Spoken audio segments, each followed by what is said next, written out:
Coach Teresa Ford here, and this is the Guiding You Home podcast. This is a thought-provoking and often humorous approach to moving you closer to the only one who can genuinely help you live a life of abundance and prosperity. Sound good? Yeah, it's you that needs to go within so you can sit in the driver's seat of your life, co-creating with God. So, make room for more light and knowledge. As you continue to listen, you will discover elements of how to lead with your inner light, how to act on your specific promptings, and how to follow your spiritual intuition so you can fulfill the measure of your creation. Thanks for being here, and let's dive in.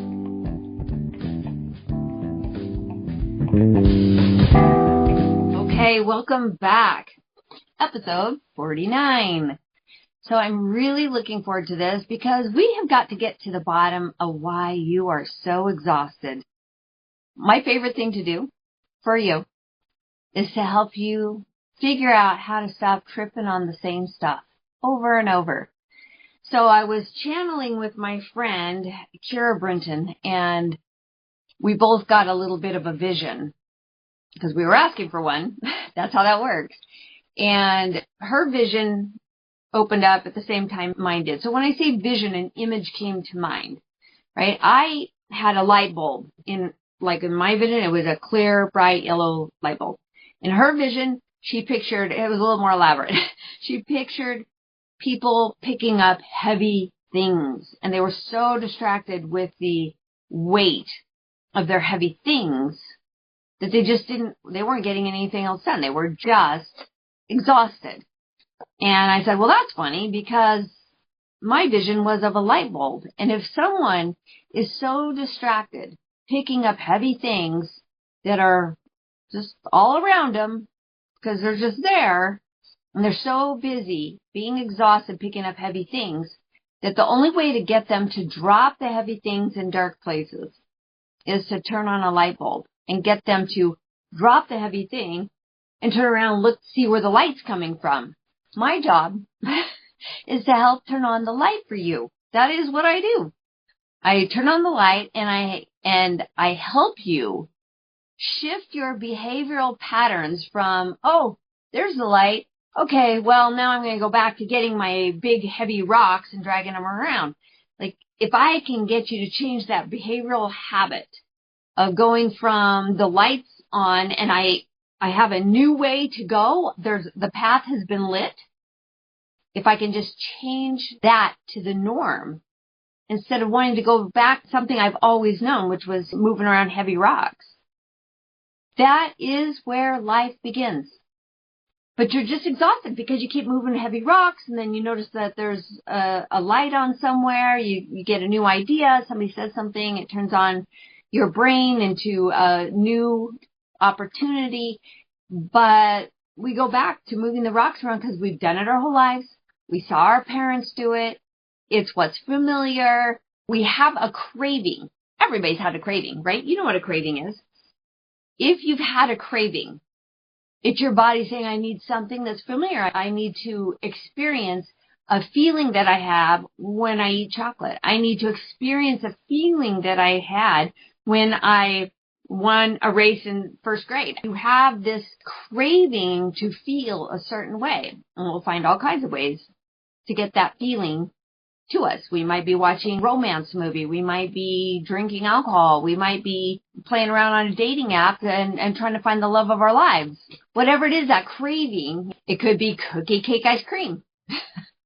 Like we've talked about before at 10 o'clock at night, because we're just looking for a feeling that makes us feel hopeful and energized. But it's those behaviors, those cravings come up because we are so tired from moving heavy stuff around all day. We've been trying to manage other people's emotions. We've been trying to control the outcomes. We've been trying to just make it through another day because we've been so tired. If we're doing those things, then we will definitely look for a way in order to get our craving to feel better met. So, how do we overcome exhaustion? Because that is just a habit.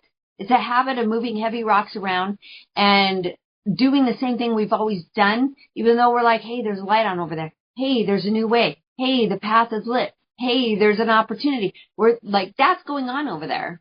And we're like, but I've never been there before. It's kind of unfamiliar. I'm not sure it's going to work. I've tried a lot of things and that thing may not work too. And I've lost some confidence in myself and I kind of feel a little bit of doubt or a whole bunch of doubt about whether I would be able to make it, be successful, do the thing I said I wanted to do. Am I going to come away feeling embarrassed I didn't do it like I said I was going to do it, or I couldn't stick with it because I don't stick with anything. If I started, I don't finish. Like, what is going on when you see that path? Whatever thought you're having about whether or not you can move forward and open up space to become a different person, whatever thought you're having, if it's positive, full of truth, full of hope and optimism, you're probably going to go in that direction. And you probably have a couple of days where you slide backwards to something that's comfortable and you realize how uninteresting that comfortable space was and has become. And then you move into a new space and you do so willingly and you do it with ease, and it's not exhausting anymore. It's fun. It's exciting. It's interesting. It's piqued your curiosity, but most of us won't take that chance on ourselves. And it's only because we haven't let go of the idea that, well, my parents worked hard their whole lives. I'm going to have to work hard my whole life, prove my value, prove my worth, prove my work ethic, prove the family values. I'm going to have to do what they did the way they did it energetically. You may not be in the same profession. You may not be doing something that, maybe they were farmers and maybe you're, running a store. Whatever it is, you still have that same energetic idea going on in your life. And you may have married somebody. You may have brought relationships into your life that mirror the kind of hard work, trying to earn love, trying to earn worth, trying to earn something, your value, something for someone else to grab hold of and say, I value that. I cherish that in you. We spend our whole lives working. And then what happens emotionally, we're exhausted. Our brain doesn't care anymore. It's late at night. We've served everybody all day and there was nothing left for us. And so we sit and we watch more TV and we have cookie cake ice cream in the freezer. We have that at 10 o'clock at night because we were super tired at 7, but we didn't go to sleep then, and we just kept going, and now caloric deficits is setting in because our body's like, well, we need some kind of fuel to keep going. We need a higher sugar content in our blood so that we can stay up and keep going past exhaustion. And then when we can't take it anymore, we finally go to bed.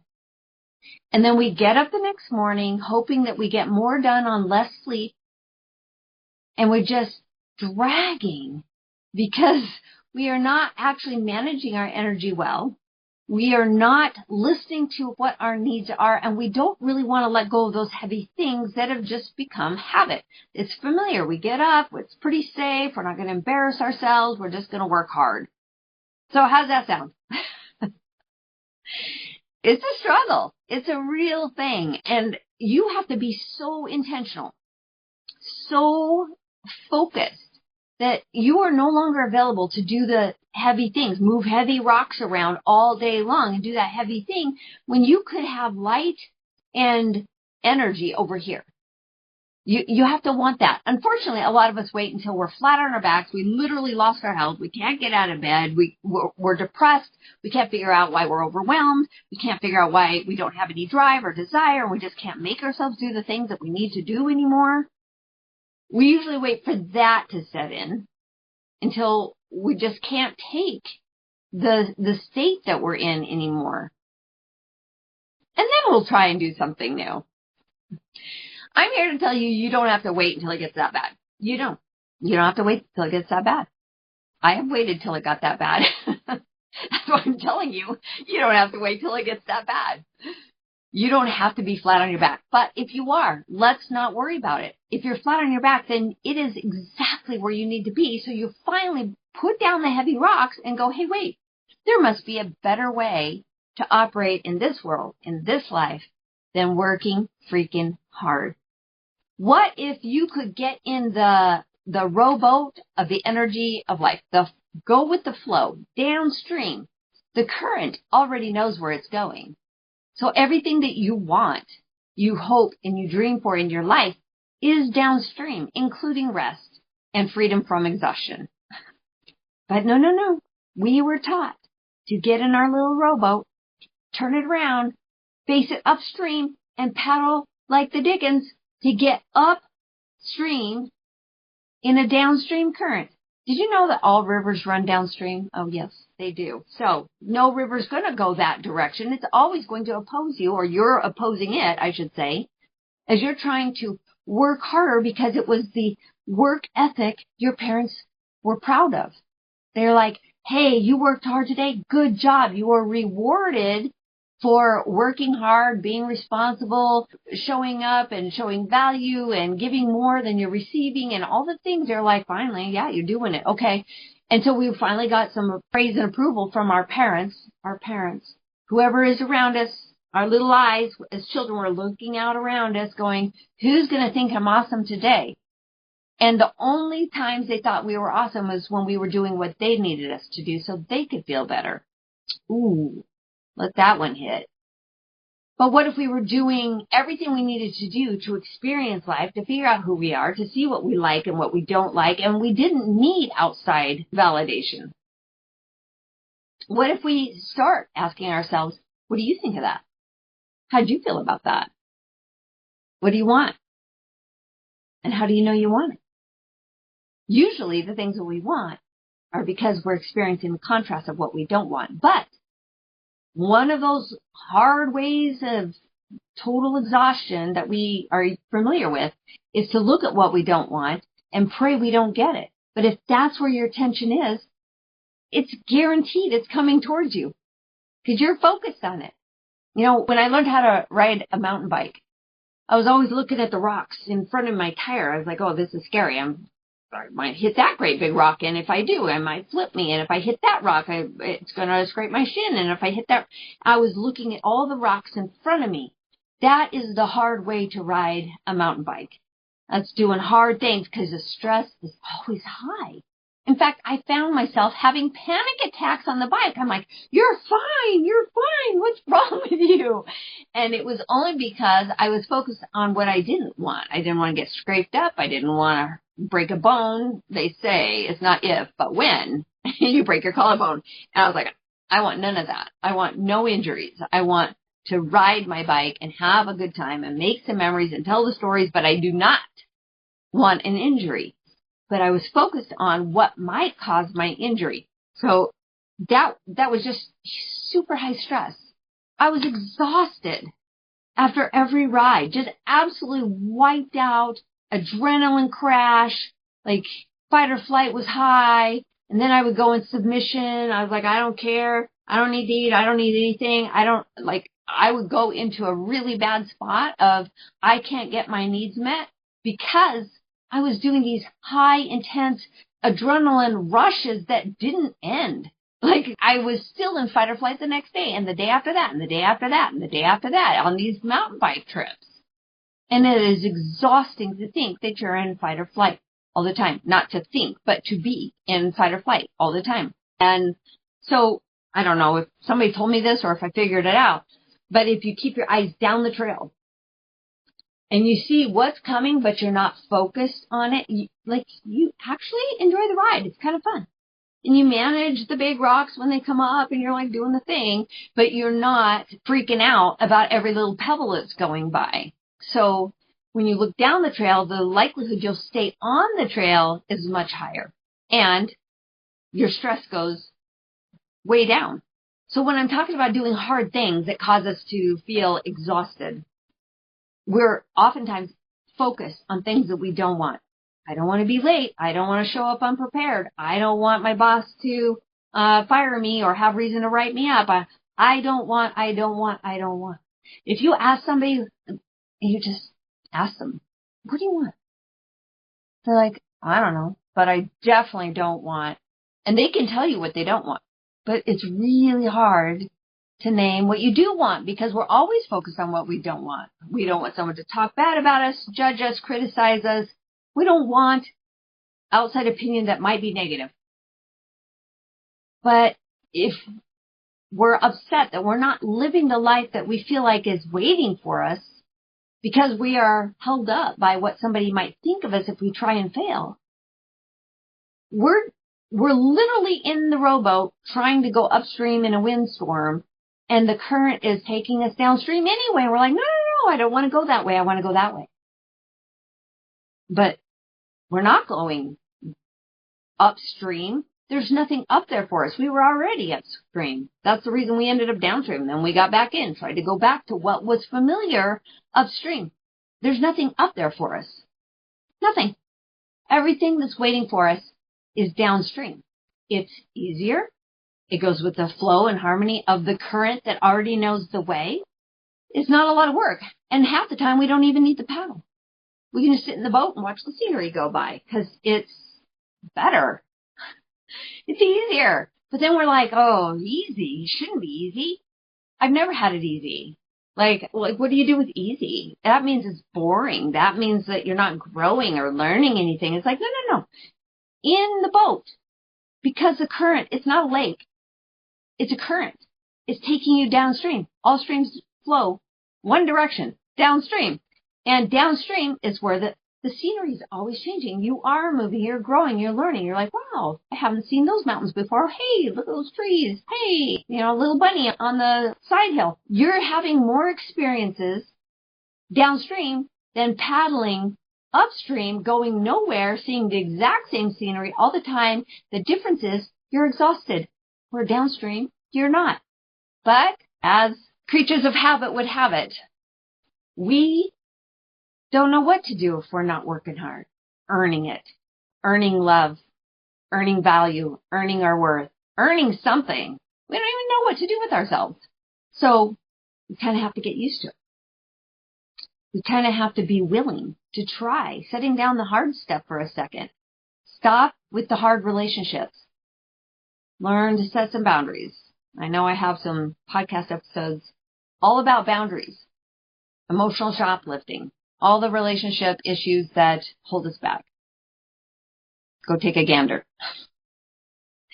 But in the meantime, give some serious thought to why you're tired, why you've had to work hard at relationships, work hard at earning money, work hard at climbing the success ladder, work hard at being yourself and authentic and work so hard at not being criticized or judged, or work hard at receiving validation, Like, why?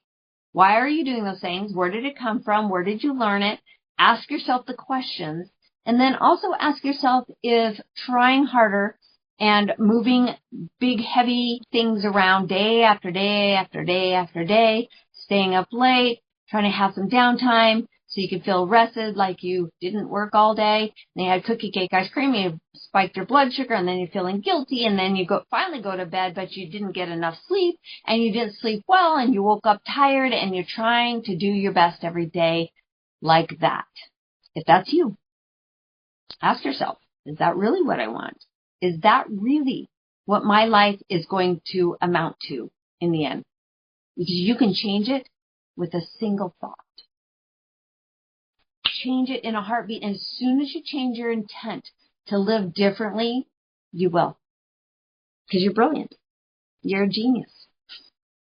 But you got to let your genius work for you. You have to help yourself shift and believe that you can. And we can. And we can. We live in a free country. We can shift and be ourselves in a nanosecond if we decide. I tell the story of my weight loss experience for several reasons. Because one, it demonstrates that it doesn't have to be hard. And two, the power of intention.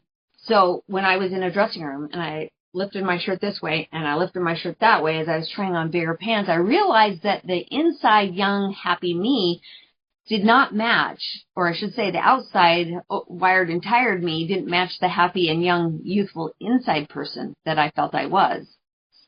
And in that moment, I knew it was time to practice personal integrity to make them match, right? And if I was going to make them match, I didn't have time to work harder at it.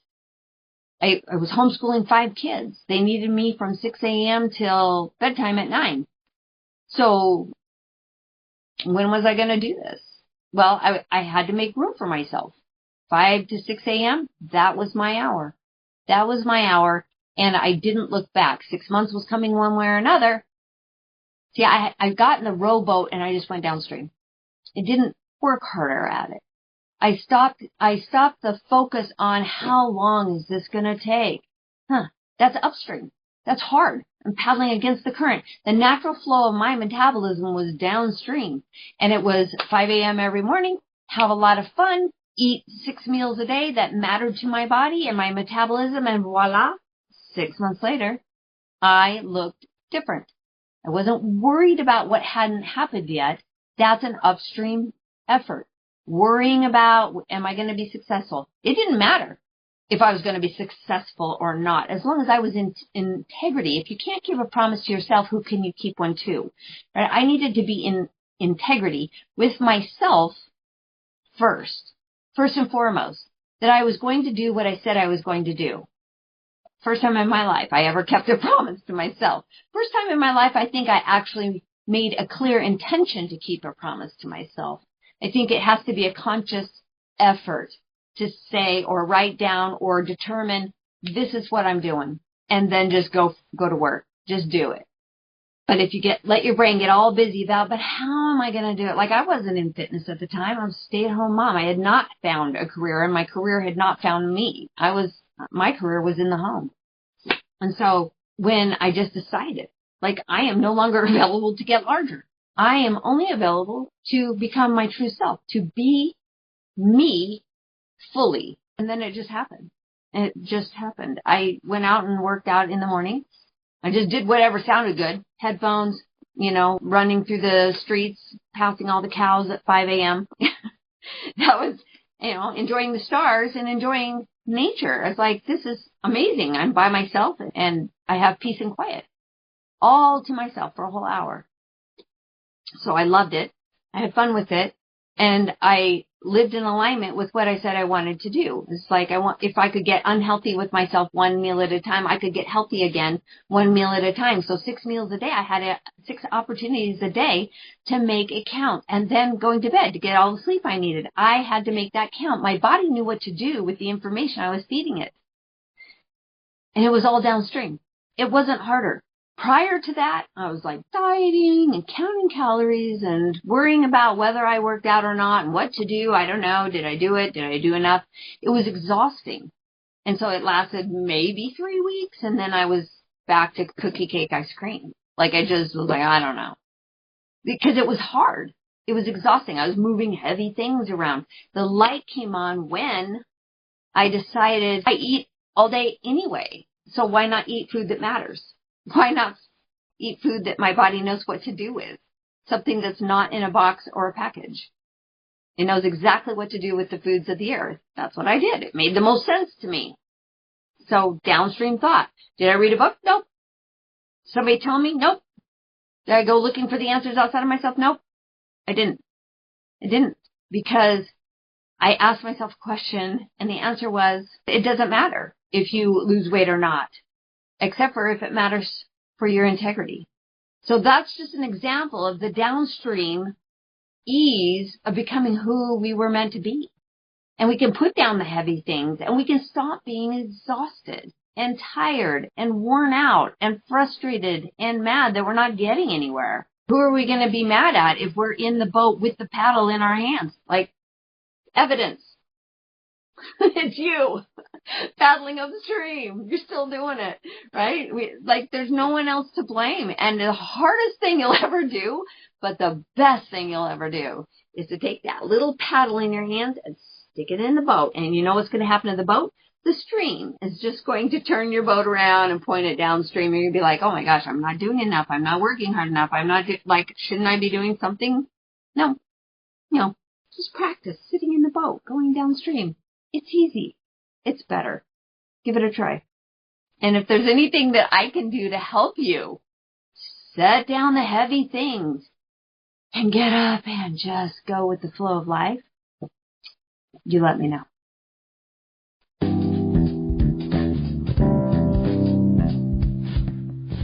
Thanks for listening. I invite you to leave your feedback and share your aha moments as you listen to this podcast. Also, you can access more information or any of the programs, courses, or worksheets that I've mentioned on these episodes on my website at teresaford.life. Or, what I would really love is for you to connect with me on Instagram at teresaford.coaching and on Facebook at Coaching with Teresa Ford, so I can give you more interesting insights and further coaching to help you fulfill the measure of your creation.